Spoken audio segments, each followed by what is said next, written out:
नमस्कार, मैं सुनील कुमार, लोक अधिकार न्यूज वाराणसी। आज मैं बनारस के पांडेपुर रोड, जो रिंग रोड से सीधे जाता है, कुछ दूरी पे भारतीय जनता पार्टी के वरिष्ठ नेता अनिल कुमार मिश्र जी से मेरी मुलाकात हुई और कुछ मुद्दे पर इनसे आज बात होगी। चूंकि सत्र समापन का आज लास्ट दिन है, कल से नया वर्ष चालू होने वाला है और मैं जानना चाहूँगा कि आप समाज के क्षेत्र में और जनता के बीच लगातार आप हमेशा लगे रहते हैं, तो मैं ये जानना चाहता हूँ कि आप सबसे पहले अपना नाम सहित बताएं कि आप का नाम क्या है और जनता में आप क्या करना चाहते हैं। हमारा नाम अनिल कुमार मिश्र बबलू गुरु, निवास स्थान हमारा चंदापुर है और जनता के बीच में जहां सवाल है, निस्वार्थ भाव से हम जनता के बराबर सेवा करता रहा हूं। ये हमारे जेहन और स्वभाव में है, जनता का सेवा करना। हमको बहुत आनंद आता है, गरीबों का मदद करना, असहाय लोगों का मदद करना, सत्य की लड़ाई लड़ना, ये हमारे जेहन में है। जी, अभी जो ठंड का मौसम चल रहा है, तो इसमें अभी आपने जनता के बीच जाकर के क्या क्या सहयोग किए हैं? अभी हम 2-4 जगह कम्बल वितरण किया हूँ जनता को और असहाय व्यक्तियों को जो राशन पानी कुछ मुहैया कराया हूँ इस वर्ष में ठंडक में।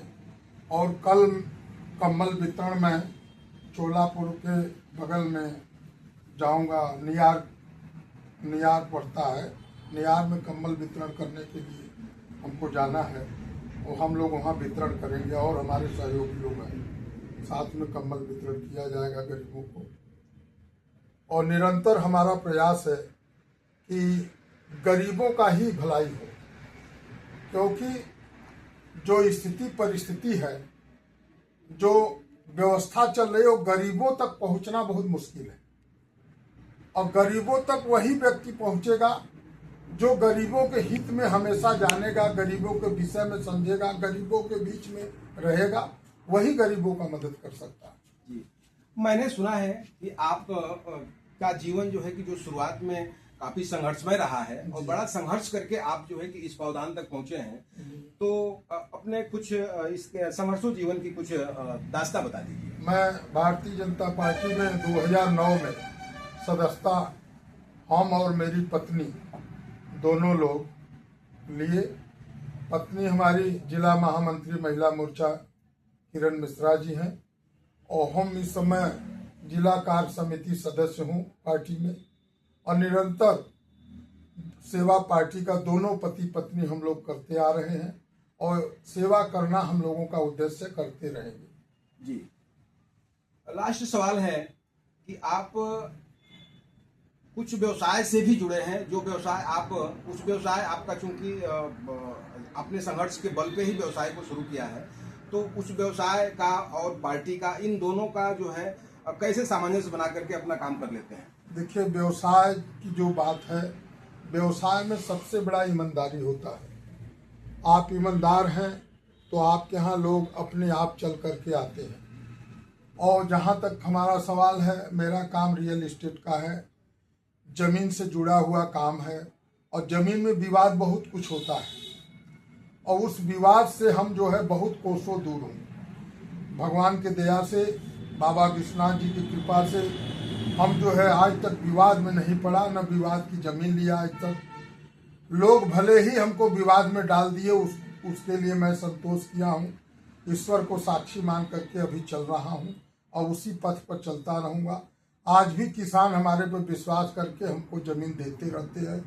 यहाँ तक कि कुछ किसान हमको बिना पैसे का जमीन दिए, उन्हीं के बल पर मैं आज जो है खाना आ रहा हूँ, उन्हीं का रोजी रोटी दिया हुआ जो मैं चल रहा हूँ, फल फूल रहा हूँ। अभी बनारस में कुछ जगहों पे बीडीए ने कार्रवाई की है, तो उस कार्रवाई पे आप क्या कहना चाहते हैं? बहुत अच्छी प्रश्न है आपकी बीडीए के प्रति। बीडीए के अधिकारी इसके पहले फुलचंद राम रहे, हमारे यहाँ कुछ लोग हमारे ही पार्टी के कुछ नेता ऐसे थे जो हमारे पीछे पड़े हुए थे, क्योंकि हर जगह राजनीति हो, अखाड़ा हो, कोई भी चीज हो, कुछ भी करेंगे तो निश्चित न निश्चित एक आध प्रतिद्वंदी आपके पीछे लगे रहेंगे। तो प्रतिद्वंदी जब लगते हैं तो ये मान लीजिए कि आप कहीं ना कहीं मजबूत है, तब आपके पीछे प्रतिद्वंदी लगते हैं। ये सदियों से है, आज से नहीं, सदियों से चला आ रहा है। प्रतिद्वंदी हमारा बहुत मजबूत था। वर्तमान सरकार में मिनिस्टर भी है, वो हमारे पीछे बहुत पड़ा, लेकिन हमारे ही पार्टी के हमारे जो अग्रज हमारे आदरणीय मंत्री जी हैं, मैं नाम नहीं लेना चाहता हूं, उन्होंने हमारा भरपूर मदद किया और जो सही था सत्य के साथ वो खड़े रहे। मैं उनको बारंबार प्रणाम करता हूं। और वही हमारे गुरु हैं राजनीति के, जो हमारे साथ सत्य के साथ आज भी उनका पार्टी में जो छवि है, अभी तक किसी की छवि हमारे समझ में नहीं आया। उनके जैसा छवि पार्टी में किसी की नहीं है। जहां तक सवाल है बीडीए की, तो बीडीए की व्यवस्था टोटल भ्रष्ट व्यवस्था है। बीडीए के अधिकारी बेलगाम हो चुके हैं, भ्रष्ट हो चुके हैं। किसी में कोई बात में कोई दम नहीं है, न कोई बात है। हम आपसे बताना चाहता हूँ इस चैनल के माध्यम से कि बीडीए के अधिकारियों से पूछा जाए कि उन्होंने आज तक बनारस में जितनी कॉलोनियां डेवलपमेंट किया है, उस अपने मानक के अनुरूप क्या वो कार्य किए हैं? कहीं नहीं किए। मैं एक अधिकारी यहाँ था, फुलचंद राम, इस समय नहीं है यहाँ, कहीं और ट्रांसफर हो गया। मैं पूछा था उनसे, तो उन्होंने हंस करके कहा कि नहीं सर, ऐसा तो नहीं है।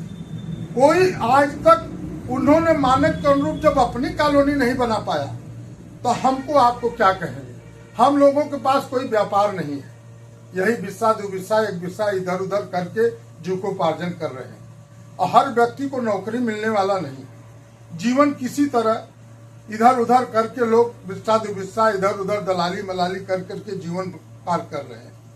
वो छोटा व्यवसाय है। चौराहे चट्टी पर कितने बच्चे बेरोजगार पड़े हुए जो जमीन में दिलवाते हैं, खरीदवाते हैं, दो पैसा पाके अपने परिवार का जीविकोपार्जन करते हैं। उसके पीछे जो है बीडीए एकदम हाथ धो करके पड़ चुका है। न बीडीए का कोई मानक है, न कोई व्यवस्था है। बीडीए एकदम बिल्कुल भ्रष्ट हो चुका है। इनका कहना है कि बीडीए क्योंकि काफी भ्रष्ट हो चुका है, वो अपने मानक के अनुसार भी काम नहीं कर रहा है। और आज चूंकि बबलू जी ने अभी बताया कि बीडीए का जो चाल चलन है वो पब्लिक के लिए काफ़ी गलत है। उनका जो भी कार्रवाई है काफ़ी गलत हो रहा है, क्योंकि वो अपने मानक पे खुदे खरा नहीं उतर रहे हैं। तो फिर आशा कैसे करते हैं कि मैं कैसे आशा करूं कि मेरा बीडीए ठीक कर रहा है। इसी के साथ सुनील कुमार, लोक अधिकार न्यूज, वाराणसी।